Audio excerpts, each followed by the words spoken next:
Hello friends, स्वागत है आप सभी का आपके अपने चैनल प्रतियोगिता सार पे। इस चैनल पे आपको पिछले वर्षों में जो जीएस के क्वेश्चंस आए हैं विभिन्न एग्ज़ाम्स में, उनको एक सीरीज़ की फॉर्म में डिस्कस किया जा रहा है। सेट 25 अपलोड हो चुके हैं। आज सेट 26 के क्वेश्चंस को देखते हैं। ये सारे क्वेश्चंस आपके किसी न किसी एग्ज़ाम्स में प्रीवियस ईयर में आ चुके हैं, तो इसलिए आप अगर गवर्नमेंट एग्ज़ाम की तैयारी कर रहे हैं तो उस दृष्टिकोण से ये बहुत ही महत्वपूर्ण क्वेश्चंस हैं। आइए देखते हैं पहला क्वेश्चन। अनेकांतवाद किसका प्रमुख सिद्धांत और दर्शन है? तो जो अनेकांतवाद है ये जैन धर्म का प्रमुख सिद्धांत है। इससे जुड़ा हुआ एक्स्ट्रा फैक्ट भी देखते चलते हैं साथ में, वो भी क्वेश्चंस आपके एग्ज़ाम में आ सकते हैं। देखिए, अनेकांतवाद जैन धर्म के सबसे महत्वपूर्ण और मूलभूत सिद्धांतों में से एक है। मोटे तौर पर यह विचारों की बहुलता का सिद्धांत है। अनेकांतवाद की मान्यता है कि भिन्न भिन्न कोणों से देखने पर सत्य और वास्तविकता भी अलग अलग समझ में आती है। कहने का मतलब है कि अगर आप एक ओपिनियन से देखते हैं तो उसकी जगह कई ओपिनियन अगर अपना करके चीज़ों को देखा जाता है तो उसका जो है ज़्यादा रिजल्ट निकलता है। नेक्स्ट क्वेश्चन है, एल्बर्ट बिल का क्या उद्देश्य था? तो देखिए, एल्बर्ट बिल का उद्देश्य था भारतीय अधिकारियों के प्रति पक्षपात समाप्त करना। अब पहले समझते हैं कि एल्बर्ट बिल था क्या। तो एल्बर्ट बिल 1883 ईस्वी में वायसराय रिपन के कार्यकाल में पेश किया गया था। सर कर्टेन प्रेगन एल्बर्ट ने एल्बर्ट बिल का मसौदा तैयार किया था। इन्हीं के नाम पे एल्बर्ट बिल इसको रखा गया है, जिसे 1883 में वायसराय रिपन के कार्यकाल के दौरान पेश किया गया था। अधिनियम में कहा गया था कि भारतीय न्यायाधीशों को यूरोपीय लोगों पर मुकदमा चलाने का अधिकार होगा। पहले भारतीय न्यायाधीशों को यह अधिकार नहीं था, लेकिन एल्बर्ट बिल में ये जो है अनुमति मिल गई थी। अगला क्वेश्चन देखते हैं। आयोडीन एवं पोटास के लिए महत्वपूर्ण समुद्री संसाधन है, तो भूरा शैवाल जो है ये इसके लिए महत्वपूर्ण संसाधन है। अब थोड़ा सा देख लेते हैं आखिर भूरा शैवाल क्या होता है। तो फ्यूकोथिन नामक वर्णक के कारण ये पीले भूरे रंग के दिखते हैं। तो आपका क्वेश्चन बन सकता है एक कि किस वर्णक के कारण जो है भूरा शैवाल पीला या भूरा दिखता है, तो आप बताएंगे फ्यूकोथिन नामक वर्णक के कारण। चलिए नेक्स्ट क्वेश्चन देखते हैं। शरीर के किस अंग भाग में पित्त का निर्माण होता है? तो जो आपका यकृत है इसमें जो है पित्त का निर्माण होता है। देखिए, सभी लोगों को पता है कि जो यकृत यानी कि लीवर है शरीर का सबसे इम्पॉर्टेंट जो है भाग है, जो केवल कशेरुकी प्राणियों में ही पाया जाता है। इसका कार्य विभिन्न डिटॉक्सीफाई करना होता है। ये हमारे बॉडी को डिटॉक्सीफाई करता है, प्रोटीन को संश्लेषित करता है और पाचन के लिए आवश्यक जैव रासायनिक बनाता है। मनुष्यों में यह पेट के दाहिने और ऊपरी हिस्से में डायाफ्राम के नीचे स्थित होता है। यह मानव शरीर की सबसे बड़ी ग्रंथि है। तो आपका क्वेश्चन ये भी आ जाता है कि मनुष्य के शरीर की सबसे बड़ी ग्रंथि कौन सी है? तो आपका यकृत यानी कि लीवर है, जो पित्त का निर्माण करती है। इसी के नीचे पित्त की थैली होती है, तो यहीं से बाइल जूस जो है बनता है। तो ये आपके थोड़ा सा एक्स्ट्रा फैक्ट हो गए। चलिए नेक्स्ट क्वेश्चन देखते हैं। ईस्ट इंडिया कंपनी के भारत व्यापार के अधिकार को किसने समाप्त किया? तो जो 1813 का चार्टर्ड एक्ट था उसने जो ईस्ट इंडिया कंपनी के भारत व्यापार के अधिकार को समाप्त कर दिया था।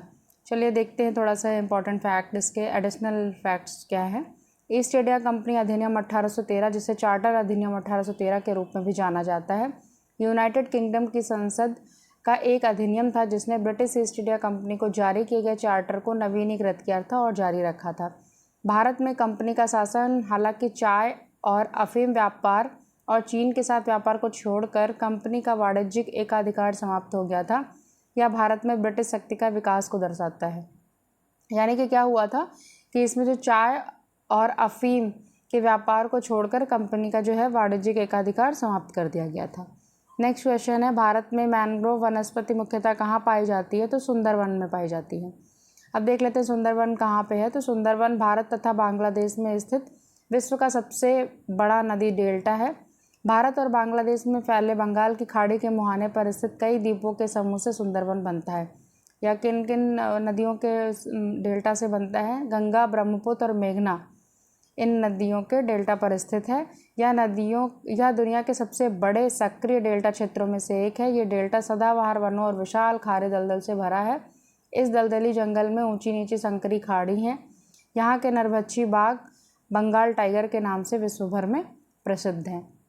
चलिए नेक्स्ट क्वेश्चन देखते हैं। भारत में आयकर प्रारंभ करने में कौन उत्तरदायी था? तो देखिए, जेम्स विल्सन जो हैं, इन्हें भारत में आयकर प्रारंभ होने का श्रेय दिया जाता है।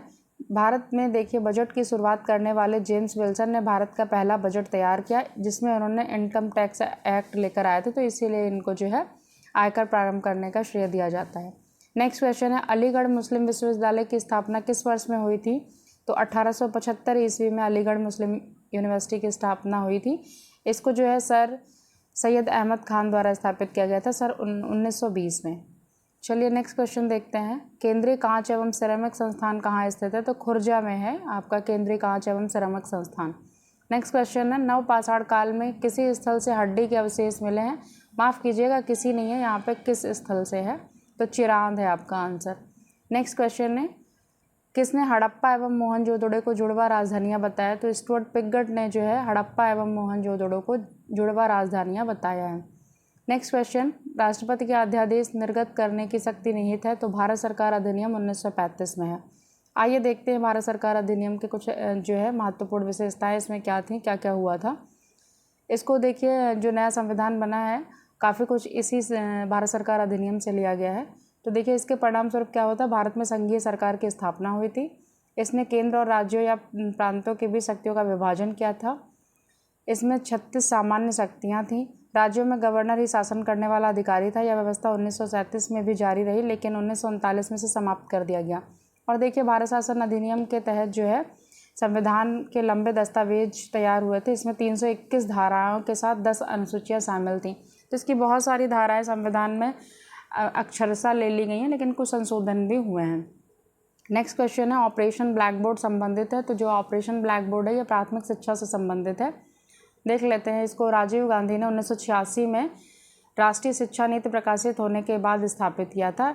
ये पूर्णतया जो है केंद्रीय वित्त पोषित है, यानी कि इसका जो फंड है पूरा सेंट्रल गवर्नमेंट देती है। नेक्स्ट क्वेश्चन, भारत में सर्वाधिक किस प्रकार के वन पाए जाते हैं? तो उष्णकटिबंधीय आर्द्र पर्णपाती वन सर्वाधिक पाए जाते हैं। भारत में जो है लगभग वनावरण का 65.6% जो है उसमें उष्णकटिबंधीय पर्णपाती वन है, और इनको 2 भागों में बांटा जाता है, पहला नम पर्णपाती और शुष्क पर्णपाती। चलिए नेक्स्ट क्वेश्चन देखते हैं, भारत छोड़ो आंदोलन के समय किसने कांग्रेस रेडियो का प्रसारण किया था? तो ऊषा मेहता ने जो है रेडियो प्रसारण किया था। भारत छोड़ो आंदोलन के बारे में देख लेते हैं कि कब ये शुरू हुआ था। तो 8 अगस्त 1942 को बम्बई में अखिल भारतीय कांग्रेस कमेटी के सत्र में मोहनदास करमचंद गांधी ने भारत छोड़ो आंदोलन शुरू किया था। तो आपको डेट भी पूछ सकता है या किसने शुरू किया था, ये इस तरह के क्वेश्चंस बन सकते हैं। चलिए नेक्स्ट क्वेश्चन, काजू की खेती के लिए कौन सी मृदा सर्वाधिक उपयुक्त है? तो जो लैटेराइट मृदा होती है ये काजू की खेती के लिए अधिक उपयुक्त होती है। लैटेराइट मृदा देखिए क्या होती है, इसका निर्माण ऐसे भागों में होता है जहाँ पे शुष्क व तर मौसम बर्फबारी हो। यह लैटेराइट चट्टानों की टूट फूट से बनती है। इस मिट्टी में लोहा, एल्युमिनियम और चूना अधिक मात्रा में पाया जाता है। तो ये क्वेश्चन भी बन सकता है कि लैटेराइट में कौन से खनिज तत्व पाए जाते हैं, तो आप आंसर करेंगे कि लोहा, एल्युमिनियम और चूना। नेक्स्ट है, सुभाष चंद्र बोस के राजनीतिक गुरु कौन थे? तो चित्तरंजन दास जो है सुभाष चंद्र बोस के राजनीतिक गुरु थे। वैसे तो सुभाष चंद्र बोस विवेकानंद की शिक्षाओं से अत्यधिक प्रभावित थे, लेकिन जो है आध्यात्मिक गुरु उनको मानते थे, लेकिन राजनीतिक गुरु वो अपना चित्तरंजन दास को मानते थे। 1921 में बोस ने चित्तरंजन दास की स्वराज पार्टी द्वारा प्रकाशित समाचार पत्र फॉरवर्ड के संपादन का कार्यभार भी संभाला था। नेक्स्ट, भारत में जंगली गधों का प्राकृतिक निवास स्थान कहाँ है? तो कच्छ का रण में जंगली गधों का प्राकृतिक निवास स्थान है। Question number 19, plaster of Paris का रासायनिक नाम क्या है? तो कैल्शियम सल्फेट बोलते हैं इसको। क्वेश्चन नंबर 20 को देखते हैं, बाल्कन प्लान किस अधिनियम से संबंधित है? तो बाल्कन प्लान जो है 1947 के भारतीय स्वतंत्रता अधिनियम से संबंधित है। देखिए बाल्कन प्लान क्या है, थोड़ा सा इसके बारे में समझ लेते हैं। इस प्लान को बाल्कन प्लान के नाम से इसलिए जाना जाता है कि इस प्लान के तहत माउंटबेटन ने प्रस्ताव दिया कि देश के सभी प्रांतों को स्वतंत्र उत्तराधिकारी राज्य बनाया जाए, फिर उन्हें यह चुनने का अधिकार दिया जाए कि वो संविधान सभा का हिस्सा बने या नहीं। इस प्रस्ताव में कहा गया था कि भारत को 2 अलग अलग हिस्सों में बांटकर देश बनाया जाएगा। नेक्स्ट है, भारत के केंद्रीय देशांतर रेखा है, तो 82 डिग्री 30 मिनट पूर्वी जो है ये केंद्रीय देशांतर रेखा है।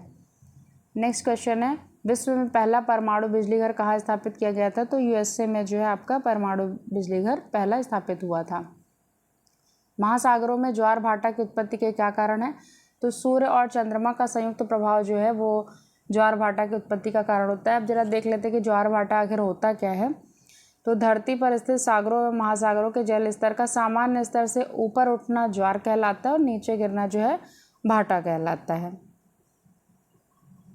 क्वेश्चन नंबर 24, सिंधु सभ्यता के किस स्थल से R37 समाधि मिली है? तो जो R37 समाधि आपका हड़प्पा से मिली है। क्वेश्चन नंबर 25 आपका लास्ट क्वेश्चन है। अवध के अंग्रेजी राज्य में विलय के समय अवध का नवाब कौन था? तो उस टाइम पे जो अवध के नवाब थे वाजिद अली शाह थे। ये अवध के अंतिम नवाब भी थे जो 1847 से लगभग 56 तक इनका शासनकाल था और 1856 ईस्वी में ही ब्रिटिश साम्राज्य में अवध को मिला लिया गया था। और इसलिए मिलाया गया था कि अंग्रेज़ों ने कहा था कि कुशासन है, यानी कि शासन व्यवस्था सुचारू रूप से नहीं चल रही है, इसीलिए जो है अवध को अंग्रेज़ों ने अपने साम्राज्य में मिला लिया था। चलिए आज का सेशन यहीं पे समाप्त करते हैं। इसी तरीके की हमारी वीडियोस को देखने के लिए चैनल को सब्सक्राइब कीजिए। अगर आपके कोई सुझाव हैं तो उसको कमेंट करिए और अगर वीडियोस पसंद आती है तो लाइक करें और अपने दोस्तों के साथ शेयर करें। Thank you.